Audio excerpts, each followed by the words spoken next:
Players ড্রাফটের বাকি সপ্তাহখানেক, তবে চূড়ান্ত হয়নি বিপিএল এর 7 ফ্র্যাঞ্চাইজি।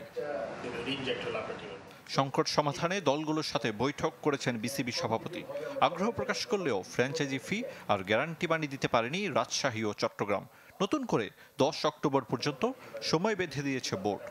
চ্যালেঞ্জটা এখনো আছে, আমি বলবো না যে ঠিক হয়ে গেছে, কিছু পেমেন্ট বাকি আছে যেটা আমরা টাইম এগেন এক্সটেনশন করেছি।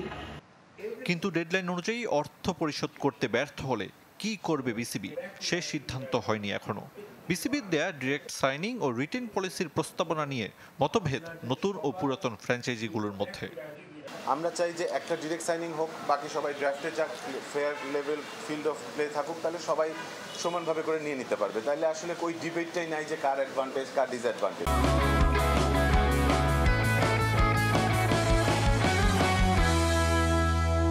আমাদের রিটেনশনের ব্যাপারটা ভালো মতো কার্যকর হতো যদি আপনার 7টা টিমই থাকতো, বাট যেহেতু 7টা টিম নাই, যারা আছে তাদের এবং যারা আসবে তাদের ব্যালেন্স করার জন্য হলে আপনার কিছু অ্যাডজাস্টমেন্টের দরকার হয়।